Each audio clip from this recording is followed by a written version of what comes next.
Hey everybody, welcome to the SMX show. Today, as you probably guessed from the title down here, we are going to be doing a tier listing of every Legend of Zelda game to be released physically on the Nintendo Switch. So we have actually had a new Zelda game almost every single year, so we'll go through them year by year, except 2022. Nothing happened in 2022.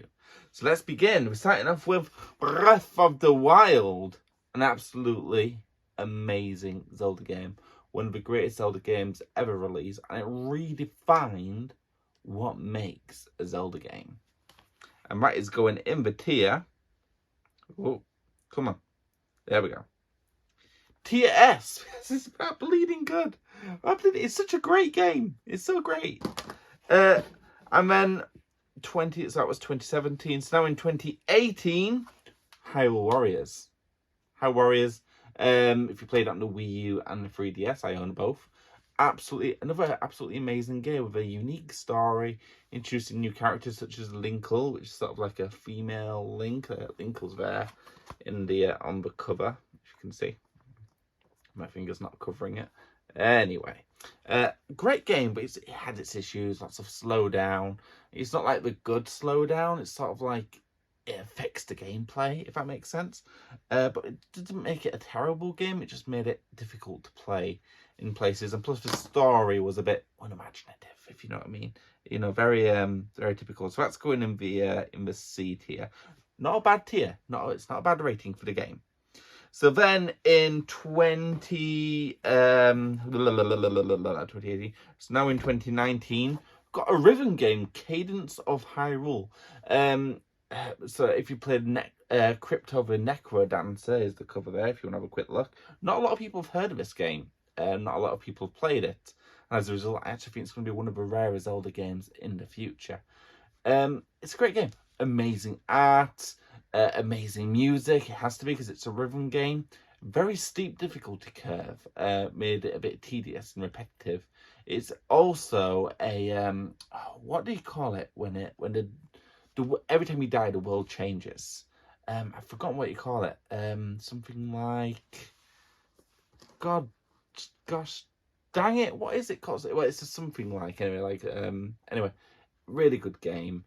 The world changes every time you play it, so it's a different experience every time, but the difficulty curve seems a bit random and unfair at certain times.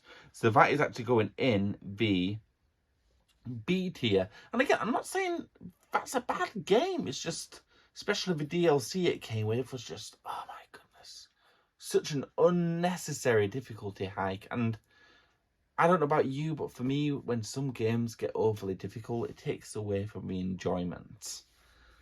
Same year that was released, we had a remake of the first Zelda game I ever played, The Legend of Zelda: Link's Awakening. Absolutely bleeding amazing game. It had some serious, when you go from one slide, I don't know if you've ever played Link's Awakening, but everything's on like separate screens, separate squares. And when you go from one square to the next, it does just a good as the frame rate catches up with itself, you know, as it's loading in the rest of the world. And it was a bit strange that the Switch could handle the likes of Breath of the Wild without much latency, but with Link's Awakening, it was like, oh no, this is too much. But the art style was amazing. Everything was so beautiful. Very short game, but absolutely amazing. Bloody fantastic game. That is going to be a tier A. I mean, it just, you know, the slowdown was a bit, didn't ruin the game or anything. Anyway, so the following year, what year are we in now? 2020, I think, aren't we? That was 2017, 2018, 2019. So now in 2020, Hyrule Warriors: Age of Calamity. So a lot of the issues we had in Hyrule Warriors Definitive Edition were actually rectified in this one. So the slowdown, whilst it's still there, it is a lot less prevalent. The story is bleeding amazing. One of my favourite time travel stories in a game. Character selection, amazing. Nothing about this game ever felt boring. It was majestic. It was fun to watch. Just bloody amazing. I'm putting that in S tier. I don't care what any of you say. That goes in A tier. A tier. But it's still a bloody amazing game. It's not quite S.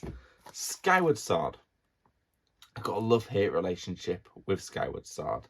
Mainly because I played it on the Wii originally, and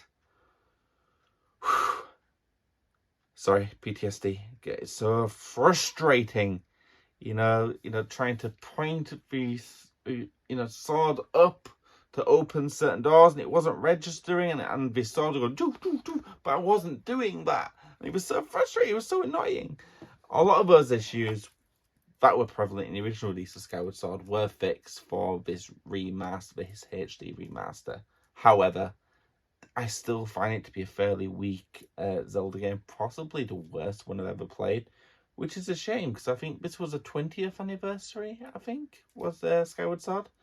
So yeah, like, I'm putting that one in the D tier. Sorry. You'll be happy to know nothing's going in the F tier in this list. I don't know why I put an F tier in there. Maybe to keep you all in suspense. So moving on, we got Tears of the Kingdom. Majestic, beautiful, fantastic. The menu system in this game is absolutely ridiculous. There had to be an easier way to do the menus. Evidently, it is a menu mess. Maybe they'll fix the menus in future releases of Zelda. Excuse me. But who knows? But I spent an ungodly amount of time, nearly 200 hours, just exploring. Like, half the time when I was playing this game, I wasn't even doing anything. I was just walking up the mountains to just jump off it. I wanted to go run around in the snow and watch my footsteps disappear. I wanted to melt the snow with fire. I wanted to see what I could set on fire. It was The Legend of Zelda Fire Simulator, but just skydiving, everything about this game was absolutely beautiful to look at, and it's one of my favourite games. That is going in the S tier. And then finally, we got the latest release, The Legend of Zelda Echoes of Wisdom. As you can see here, I love this game. Been playing it considerably. Not quite finished it yet. I'm taking it nice and slow. There's lots of nice side quests to do. It's like when I'm on a break at work, it's like, you know what? I'm just gonna do some still world missions. I'm gonna go find this amazing cat food. I'm gonna go make that smoothie. Lots of little things to sort of fill your day out through the day. And then when you've got some free time in the day, you can do the big thing. It's just perfectly encapsulates what a handheld game should be like, so you got the little bits for your, for your bus ride, and then you got the big bits for when you're at home after work. That's how every game should be designed, not just handheld games. This one is actually also going in the S tier. It does have the same issue as Tears of the Kingdom, but slightly worse in the sense that the menus are absolutely terrible. You should be able to just favourite some items and have them as a quick select.